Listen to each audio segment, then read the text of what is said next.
All right, I suppose we get started. Happy Friday, ladies and gentlemen. I'm recording this on the 24th of 2025. Welcome to the first episode of the Red Ogre podcast. We'll actually treat this as episode 0, but I'll have it as episode 1 in the listings. If you're listening to this, it's either on YouTube, Spotify, or SoundCloud. I'm not 100% if I'm going to upload them on SoundCloud, but if you see it on there, it's probably my official SoundCloud, so don't worry about that. How you doing? Hope you're having a great Friday. We're going to get right into it. I got some updates here for you guys.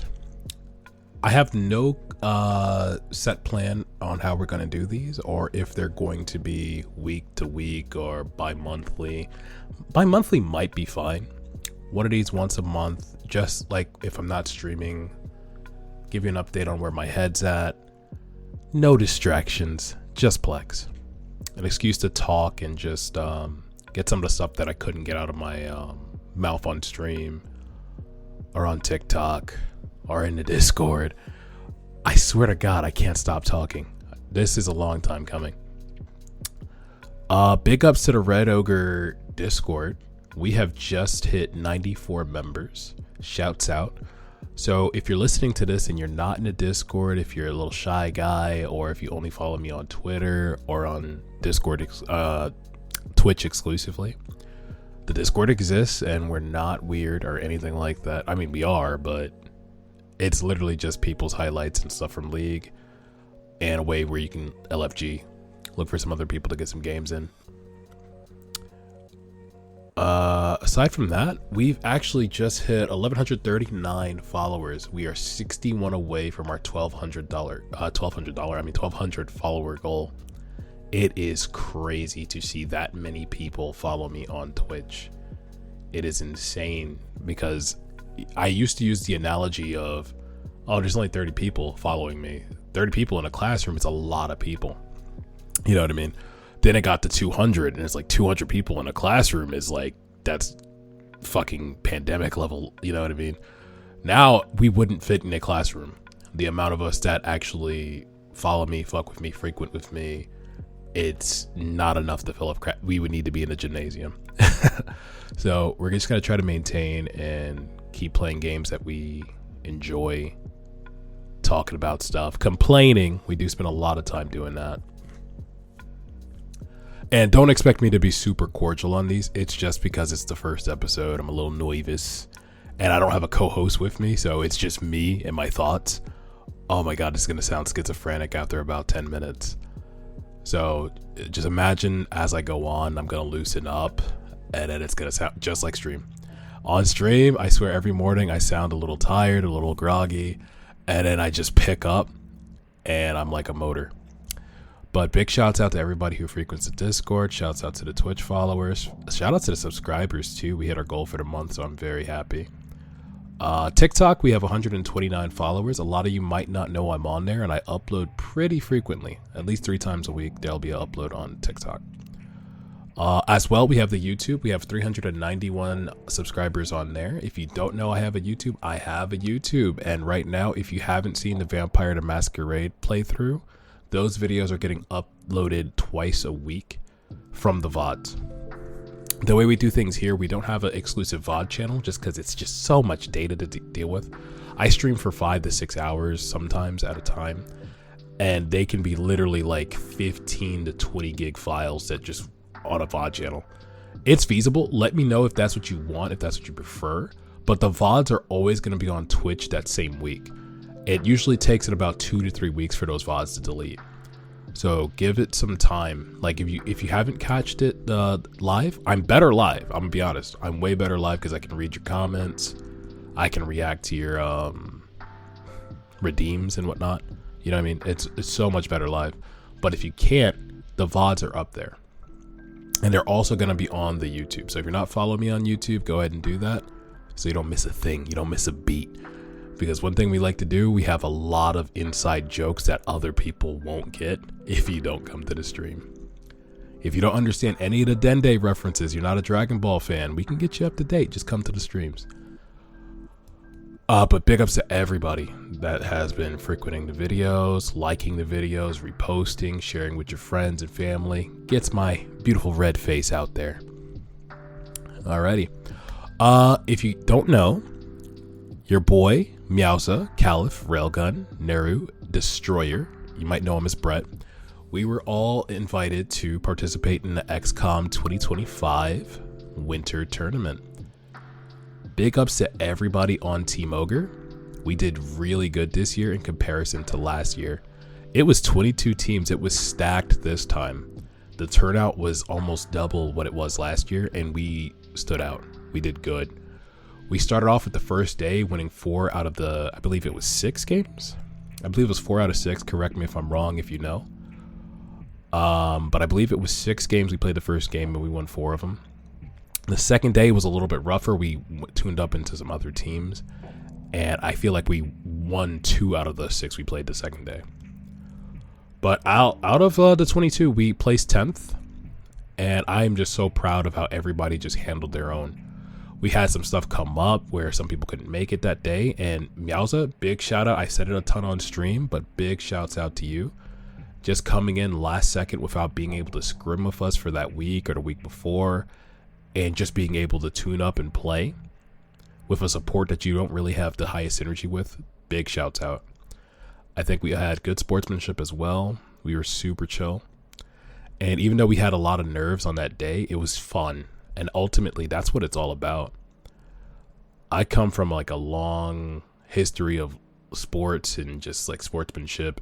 And I like that to transfer a little bit into esports. It's nothing to just say good game at the end of a game. Don't take that bitterness with you. And you know how I am. Like, if you want to get toxic, just keep it off the riff. Don't get yourself punished for saying something, man. Because 1, you're smelly. 2, it ain't that serious. Get your season rewards. You're going to be playing the game anyway. You're addicted. Don't be lying to yourself. Beautiful thing about this, I could just ramble on this, and I think I am going to. So if you don't know my philosophy behind league addiction, there's this period of time where you will lie to yourself and say, I don't need to play the game. I could totally just throw this game. I could totally just be a dickhead and say the most horrible things in chat, be toxic, get my account banned, get punished. You're going to get back on the game. More than likely, you have a friend group that frequents the game. They're addicted too, and that's how it spreads like a vampirus. Don't get your penalties, get your rewards, because you're going to feel FOMO when other people get their free end of season rewards. Even if they're shitty, if you don't have it, it's going to fuck with you a little bit. Don't be B. If you remember B, don't be B. That little bit will keep you sane. If you want to say it in VC and talk a bunch of shit and be toxic, yeah, go have right at it. Have right at it. But don't let the enemy know that they're fucking with you. And if you can't banter, don't start. That's one thing I've noticed recently. People who want to goof and gaff when they're winning, but when they start losing, they want to get salty. Don't start talking with these league players who don't give a fuck about your feelings. They don't give a fuck that it's your first time playing a champion. They don't give a fuck that you're playing with people that are a different skill bracket from you. They don't care. They want to fuck with you just like you wanted to fuck with them. So it's just a little bit of treat others as you want to be treated, but even more so. Because if your skin is thin and you know it's thin, don't invite it. I love banter. I love that shit. It's real rare that when they get my goat where I'm upset to the point where I don't want to talk no more. But if I'm in one of those moods, I am not saying shit in all chat. And treat randoms all right, because you never know if that random will be in your game again and again, or in one of your promo games. People remember usernames. I certainly do. And the rift is small. I swear. Oh my goodness. Railgun will tell you right now, like he'll run into people again and again and again, because NA is only so many people playing at certain times. You're going to run into people again and again and again. Don't be shocked. You might actually see me in one of your games if you queue up at the same time, not in the same party. You never know.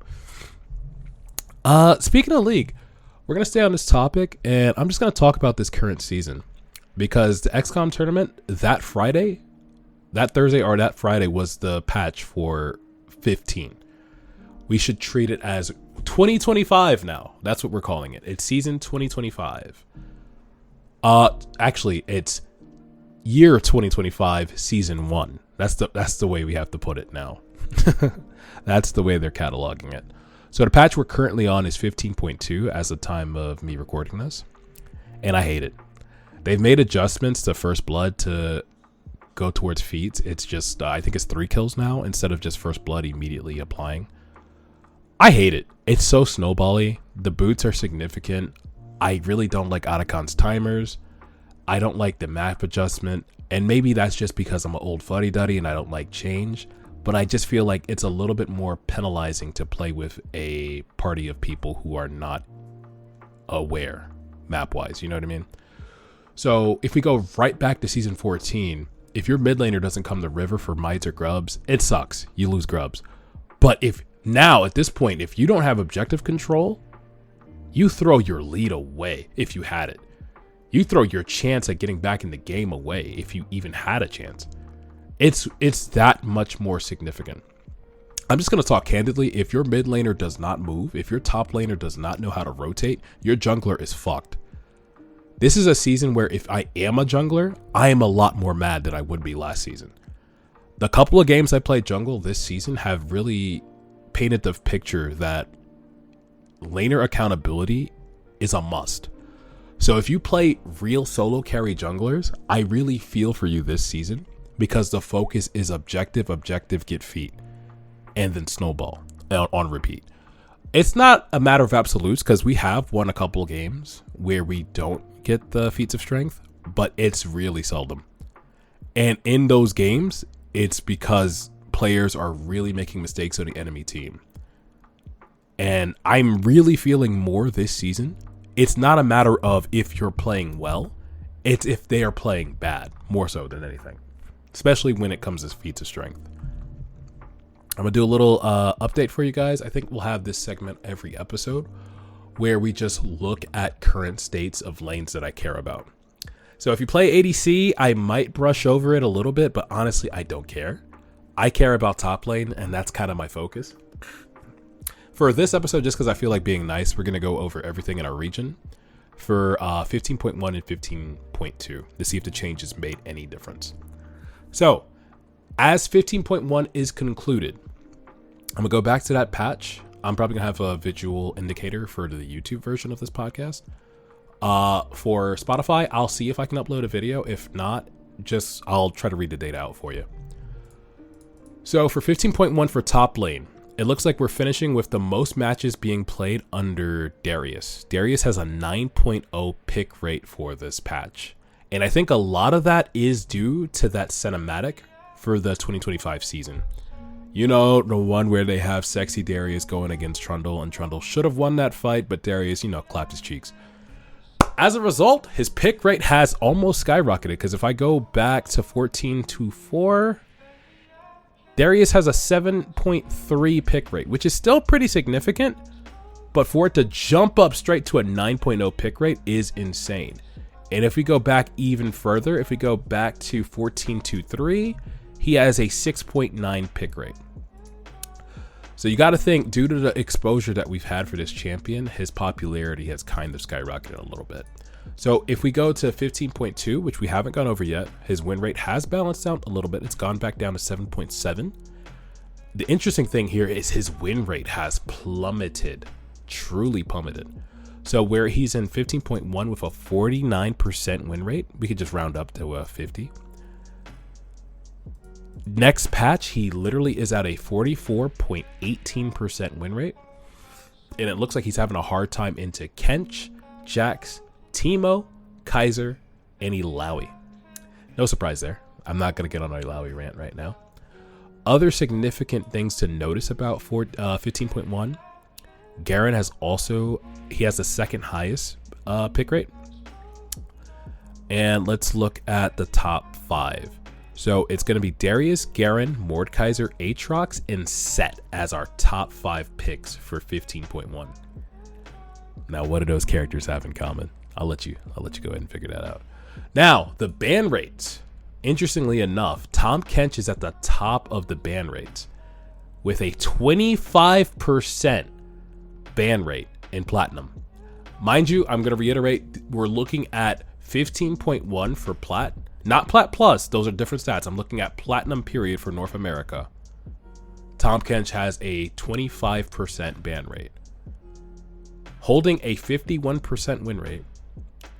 And directly beneath him at a 21% ban rate is Ambessa. The interesting thing about Ambessa, her win rate is nowhere near correlating the amount of bans she has. Ambessa has a 47.15% win rate. A lot of this is just fear for what she does, not based on performance. And then in 15.1, we have Warwick, number 3 on our topmost band at a flat 20.9. And I think it's a respectable ban rate considering this champion still boasts a 52% win rate in Platinum, North America. This is for top, by the way. This is for top.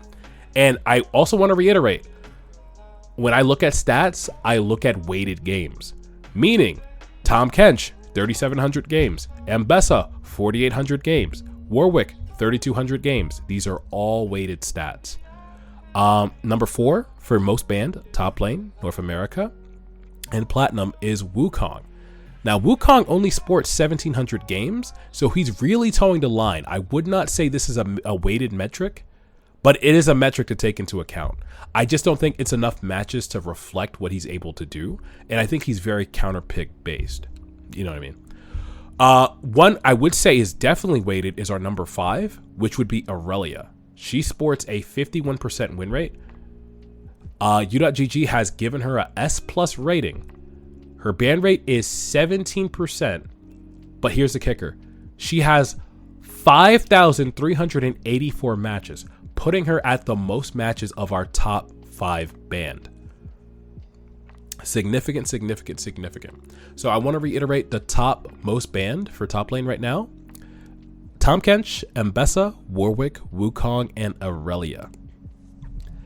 And metrically, if we're not taking into account weighted games and we're just going off a flat win rate, I'll give you the top 5 for this as well. Top with the most the highest win rate percentage would be Vayne, but I want to reiterate, Vayne is not weighted because it's only 1,000 games. I feel like she's very counterpick based, and it does detract from your team's ability to soak when she's locked. I feel like if Vayne top gets locked, you have to have some meat somewhere else. So it's either you have to have a tankier jungler, a tankier mid lane, or a tankier support that kind of offset that. Number 2 would be Urgot with a 53% as well. His ban rate is significantly low, and his amount of matches in Platinum is astounding. 5,700. 5,780 matches for Urgot. And this is all 15.1. I'm going to get to 15.2 where we're at right now. It's just that I want to show you where we're at as a whole. Camille would be number 3 with a 52% win rate. Also weighted 4,100 games. Mordekaiser would be number 4. And then Fiora. And a lot of these win rates are really close. The difference is infinitesimal. The only difference is Mordekaiser has a significant more amount of games than anybody else I've mentioned so far. He's sitting at 9,263 games, and this is just in North America for Plat. Kind of ridiculous. Kind of ridiculous. So we're going to go ahead and adjust and go to 15.2 and read off those same stats to see if we can notice any significant changes so far. So for Plat, now that Mel is released, she actually does have correlating stats. Because she is banned frequently just off rip, she has a 47% ban rate and only 59 matches where she's locked in for top lane and ranked. I think that's crazy that she's getting locked in for top at all. But that win rate is quite scary. It's not weighted yet, but considering we're literally a couple days into the patch, you never know. You never know. I think the character is super overloaded. But we'll see. Tahm Kench is still respectable, 53% win rate. He has a 21% ban rate and 162 matches, putting him at number 2 in our ban rate. Next would be Wukong, who Wukong, interestingly enough, has a negative win rate at 48% and a ban rate of 20% and 108 matches. So it's really hard to weigh this, but considering that his pick rate is already at 1.7, and we're only a couple days in, we might see more Wukong in play, which may not be good for his statistics. One frequent thing if you go to the Wukong mains Reddit is how under-equipped the champion is, and if he's not playing into counter picks. He's having a hard time into Malphite, Volibear, Camille, and it looks like Kale and Teemo as well are giving him a hard time. Warwick is performing metrically way too well. This is a frightening stat. Number 4 on our most banned, Warwick, 18%. He has a 55% win rate right now in Platinum for top lane. That is frightening. Frightening. 55.32%. He has 188 matches right now in North America. I'm going to switch ranks just to check and see if that correlates with other ranks. It looks like in Emerald, he has a 54% win rate as well. Oh my goodness. And if we go down to Gold... Okay, it goes down significantly. So it looks like when it goes to higher divisions, Warwick seems to be very problematic. He has a 56% win rate in Diamond. All right, we're going to stick in Plat, and that is our top 5 most banned. I'll read it out to you one more time. It's going to be Mel, Tom Kench, Wukong, Warwick, and Mbessa, who Mbessa now supports a 52% win rate. With a lot more matches than you would think. She already has a 276. And I suppose I should read you the funny stats. Varus has a 62% win rate for top lane right now, 35 matches. Quinn has a 60% win rate, 75 matches. Kale has a 59% win rate, 232 matches. That might be Freelo, I'm gonna be honest. If you're a Kale player, it might be time for you to pull her out. Fiora at a 56% win rate, 178 matches. And then Warwick, which we mentioned, at a 55. State of the game right now is if you were flexing juggernauts, a lot of that success is gone. It seems like a lot of power has shifted over to ranged top laners and Warwick. So if you have sustain, seems to be the way to go. Scaling seems to matter as well because Kale is in rotation. So, you know, her having a little bit of power earlier is going to be a significant change. All right, I think we've beaten that dead horse. But in summation, I'm not a big fan of the direction we're going as far as the seasons, but I imagine it's just because they're taking power away from champions I care about, and they're adding a lot more work. Let's just be frank. With Atacon, a new buff on the map to pay attention to, new timers to pay attention to, feats, you got to be a little bit more mindful when you die. It's just more work. And maybe it makes it more intuitive to people who play different lanes. I would like to get like maybe some conversation on that. Because if you vehemently disagree about the direction the game is heading in, let me know. I kind of like to form my opinion based on what other people also have input on. I like to make my own opinion, and then where I can really come to an understanding of where the community's at is compare and contrast people's ideals. So if you have different opinions, don't be shy. Let me know. We do have some new games coming out. I know a lot of my friends are excited for that Doom Dark Ages. I cannot wait for that. I want to see some gameplay footage for that. I would probably frequent IGN to see what else is going on. I saw this morning that there is another collab for Fortnite. It's going to be Kaiju number 8. If you haven't seen it, very good anime. I recommend it. Speaking of anime, what am I watching right now? I'm watching Dragon Ball Daima. I might give that a little bit of attention. I might have to see if we want to talk about anime or if that's going to be a big topic.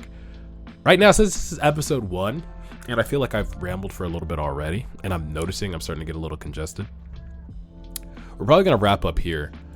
We're going to do a nice short 24-minute podcast, and then we'll see if we can get our thoughts a little bit together for next time. Ugh. I am still in the process of recovering. I am a little sick, and that's my biggest Achilles heel as a commentator. It's just not being able to talk. So if you listen through this whole thing, shouts out to you. Follow me on my socials. I appreciate that. Socials. Follow me on my socials. It's appreciated. And give me feedback wherever you find it. Wherever you find me, let me know so I can see if I give you guys more attention or more content that way. Hope you guys enjoy the rest of your day. I'm out.